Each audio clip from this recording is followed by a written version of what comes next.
Hi hello guys welcome back to my YouTube channel. Friends, ಇವತ್ತಿನ video ತುಂಬಾ informative ಆಗಿರುವಂಥ ವಿಡಿಯೋನ ಸ್ಕಿಪ್ ಮಾಡ್ದಲೇ ಪೂರ್ತಿಯಾಗಿ ನೋಡಿ. ನೀವ್ಯಾದ್ರೂ ಫಸ್ಟ್ ಟೈಮ್ ನನ್ನ ಚಾನಲ್ಗೆ ವಿಸಿಟ್ ಮಾಡಿದರೆ ಪ್ಲೀಸ್ ಚಾನಲ್ನ ಸಬ್ಸ್ಕ್ರೈಬ್ ಮಾಡ್ಕೊಳ್ಳಿ, ಲೈಕ್ ಮಾಡಿ ಮತ್ತು ಹೆಚ್ಚೆಚ್ಚು ಶೇರ್ ಮಾಡಿ. ನೀವು ಆರೋಗ್ಯವಾಗಿ ಇರಲು ಈ ಸಲಹೆಗಳನ್ನು ಪಾಲಿಸಿ. ಬೆಳಿಗ್ಗೆ ಬೇಗನೆ ಏಳುವುದು ಒಳ್ಳೆಯ ಅಭ್ಯಾಸ. ಸೂರ್ಯ ಉದಯಿಸುವ ಮುನ್ನ ನೀವು ಪ್ರತಿದಿನ ಎದ್ದೇಳಬೇಕು. ಬೆಳಗಿನ ವಾತಾವರಣವನ್ನು ಅಮೃತದಂತೆ ಪರಿಗಣಿಸಲಾಗುತ್ತದೆ. ಬೆಳಿಗ್ಗೆ 5ರಿಂದ 6ರ ನಡುವೆ ಎದ್ದರೆ ದೇಹ ಮತ್ತು ಮನಸ್ಸು ಎರಡೂ ಕೂಡ ಫಿಟ್ ಆಗಿ ಇರುತ್ತದೆ. ವಾಕಿಂಗ್, ವ್ಯಾಯಾಮ ಮತ್ತು ಧ್ಯಾನಕ್ಕೆ ಬೆಳಗಿನ ಸಮಯ ತುಂಬ ಉಪಯುಕ್ತವಾಗಿದೆ. ವಿದ್ಯಾರ್ಥಿಗಳಿಗೆ ಓದಲು ಇದು ಅತ್ಯುತ್ತಮ ಸಮಯ. ನಿದ್ರೆ. ನಿದ್ರೆಯ ಕೊರತೆಯಿಂದಾಗಿ ಅನೇಕ ರೋಗಗಳು ಸಹ ಸಂಭವಿಸುತ್ತವೆ. ನಿದ್ರೆ ಇಲ್ಲದಿದ್ದರೆ ಇಡೀ ದಿನ ವ್ಯರ್ಥವಾಗುತ್ತದೆ. ನೀವು ಕನಿಷ್ಠ 6 ಗಂಟೆಗಳ ಕಾಲ ನಿದ್ರೆ ಮಾಡಬೇಕು ಮತ್ತು 8 ಗಂಟೆಗಳಿಗಿಂತ ಹೆಚ್ಚು ನಿದ್ರೆ ಮಾಡಬಾರದು. ನಿದ್ರೆಯ ಸಮಯದಲ್ಲಿ ನಮ್ಮ ದೇಹದ ಚೈತನ್ಯವು ದೇಹವನ್ನು ಸರಿಪಡಿಸುತ್ತದೆ. ದೇಹವು ವಿಶ್ರಾಂತಿ ಪಡೆಯುತ್ತದೆ. ಇದರಿಂದಾಗಿ ನಾವು ಸಂಪೂರ್ಣವಾಗಿ ರೀಚಾರ್ಜ್ ಆಗುತ್ತೇವೆ. ಸಂಪೂರ್ಣ ನಿದ್ರೆ ಆದರೆ ಮನುಷ್ಯನ ದೇಹದಲ್ಲಿ ಶಕ್ತಿ ಹೆಚ್ಚಾಗುತ್ತದೆ, ಮನಸ್ಸು ಉಲ್ಲಾಸದಾಯಕವಾಗಿ ಇರುತ್ತದೆ, ಯಾವುದೇ ಕೆಲಸ ಮಾಡಲು ಜೋಶ್ ಬರುತ್ತದೆ, ಇಡೀ ದಿನ ಫುಲ್ ಆಕ್ಟಿವ್ ಆಗಿ ಇರುತ್ತೇವೆ. ಆದ್ದರಿಂದ ಕನಿಷ್ಠ 6ರಿಂದ 8 ಗಂಟೆಗಳ ಕಾಲ ನಿರಂತರ ನಿದ್ರೆಯನ್ನು ಮಾಡಬೇಕು. ಪ್ರತಿದಿನ ವ್ಯಾಯಾಮ ಮಾಡಿ. ಪ್ರತಿದಿನ ವ್ಯಾಯಾಮ ಮಾಡಿ. ಪ್ರತಿದಿನ ವ್ಯಾಯಾಮ ಮಾಡುವುದು ಅದು ನಿಮ್ಮನ್ನು ಆರೋಗ್ಯವಾಗಿ ಇರಲು ಹೆಚ್ಚು ಸಹಾಯ ಮಾಡುತ್ತದೆ. ಕನಿಷ್ಠ 20 ನಿಮಿಷಗಳನ್ನು ವ್ಯಾಯಾಮಕ್ಕಾಗಿ ಮೀಸಲಿಡಿ. ಬೆಳಗಿನ ವ್ಯಾಯಾಮವು ನಿಮ್ಮನ್ನು ಪೂರ್ಣ ಶಕ್ತಿಯಿಂದ ತುಂಬಿರುತ್ತದೆ ಮತ್ತು ದಿನವಿಡೀ ಸಂತೋಷವನ್ನು ನೀಡುತ್ತದೆ. ಆರೋಗ್ಯವಾಗಿರಲು ಸದಾ ನೀರನ್ನು ಕುಡಿಯಿರಿ. ಬೆಳಿಗ್ಗೆ ಎದ್ದಾಗ ಖಾಲಿ ಹೊಟ್ಟೆಯಲ್ಲಿ 3ರಿಂದ 4 ಗ್ಲಾಸ್ ನೀರು ಕುಡಿಯುವುದು ಅತಿ ಅವಶ್ಯಕ. ಅಂದರೆ ಸುಮಾರು 1 ಲೀಟರ್ ಉಗುರು ಬೆಚ್ಚನೆಯ ನೀರನ್ನು ಕುಡಿದರೆ ಅದು ನಿಮ್ಮ ದೇಹದಲ್ಲಿರುವ ವಿಷವನ್ನು ಹೊರಹಾಕುತ್ತದೆ. ನೀರು ಕುಡಿದ 45 ನಿಮಿಷಗಳವರೆಗೆ ನೀವು ಏನನ್ನು ತಿನ್ನಬಾರದು ಎಂಬುದು ನೆನಪಿನಲ್ಲಿಡಿ. ಬೆಳಿಗ್ಗೆ ಹೊತ್ತು ಯಾವಾಗಲೂ ಆರೋಗ್ಯಕರವಾಗಿರುವಂತಹ ಬ್ರೇಕ್ಫಾಸ್ಟನ್ನು ಸೇವಿಸಿ. ನೀವು ತಿನ್ನುವ ಆಹಾರವನ್ನು ನುಂಗುವ ಮುನ್ನ ಕನಿಷ್ಠ 25 ಬಾರಿ ಅಗೆದು ನುಂಗಬೇಕು.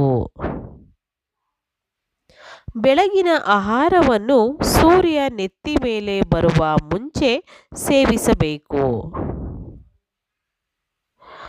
ಬ್ರೇಕ್ಫಾಸ್ಟ್ ತಿನ್ನಬೇಕಾದರೆ ಇದರ ಜೊತೆ ಫ್ರೂಟ್ಸ್ ಜ್ಯೂಸ್ ಇದ್ದರೆ ಇನ್ನೂ ಒಳ್ಳೆಯದು. ರಾತ್ರಿಯ ವೇಳೆ ಲೈಟ್ ಆಗಿ ಊಟವನ್ನು ಮಾಡಿ. ಊಟ ಮಾಡಿದಾಗ ತಕ್ಷಣ ನೀರನ್ನು ಕುಡಿಯಬಾರದು. ಕನಿಷ್ಠ ಪಕ್ಷ 30 ನಿಮಿಷ ಆದ ಮೇಲೆ ನೀರನ್ನು ಕುಡಿಯಬೇಕು ಅಥವಾ ಊಟದ ಮೊದಲೇ 40 ನಿಮಿಷ ಮುಂಚಿತವಾಗಿ ನೀರನ್ನು ಕುಡಿಯಿರಿ. ಆದಷ್ಟು junk foods, oil foods, pizza, burger, sandwich ಇತ್ಯಾದಿಗಳನ್ನು ತಿನ್ನಲು ಆದಷ್ಟು ಕಡಿಮೆ ಮಾಡಿ. ಮನೆಯಲ್ಲಿ ತಯಾರಿಸಿದ ಆಹಾರವನ್ನು ಸೇವಿಸಿ. ಪ್ರತಿದಿನ ಆಹಾರ ಸೇವಿಸಿದ ನಂತರ 1 ಬಾಳೆಹಣ್ಣು ಸೇವಿಸುವುದರಿಂದ ಅಜೀರ್ಣ ದೂರವಾಗುತ್ತದೆ. Ice cream, chocolate, cold drinks ಅಥವಾ ಯಾವುದೇ ಕೋಲ್ಡ್ ಪದಾರ್ಥ ಸೇವನೆ ಕಡಿಮೆ ಮಾಡಿ. ಏಕೆಂದರೆ ಆ ಕಂಪನಿ ಯೂಸ್ ಮಾಡುವ ಪ್ರಿಸರ್ವೇಟಿವ್ ತುಂಬ ಹಾನಿಕಾರಕವಾಗಿ ಇರುತ್ತದೆ.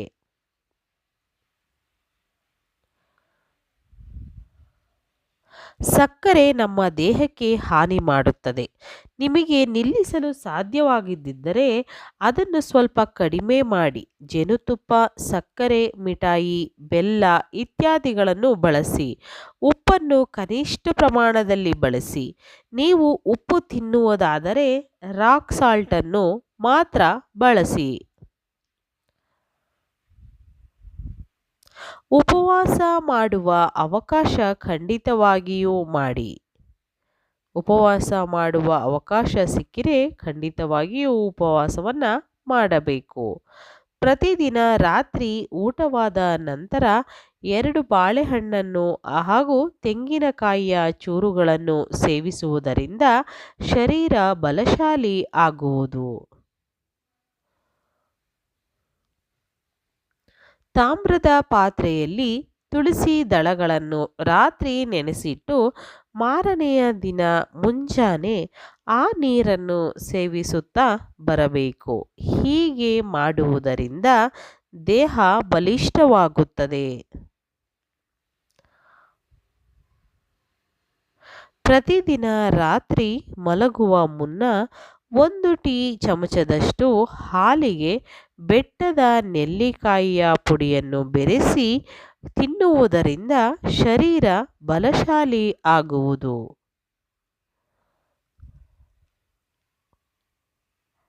ಬೆಟ್ಟದ ನೆಲ್ಲಿಕಾಯಿಯನ್ನು ಒಣಗಿಸಿ ಪುಡಿ ಮಾಡಿ ಪ್ರತಿದಿನ 1 ಚಮಚದಷ್ಟು ಸೇವಿಸುತ್ತಾ ಬಂದರೆ ಶರೀರ ಬಲಯುತವಾಗುವುದು. ಯುವಕರಾಗಲಿ ಅಥವಾ ವೃದ್ಧರಾಗಲಿ ಪ್ರತಿನಿತ್ಯ ಸರಳ ವ್ಯಾಯಾಮ ಮಾಡುವುದರಿಂದ ಶರೀರ ಬಲಿಷ್ಠವಾಗುತ್ತದೆ.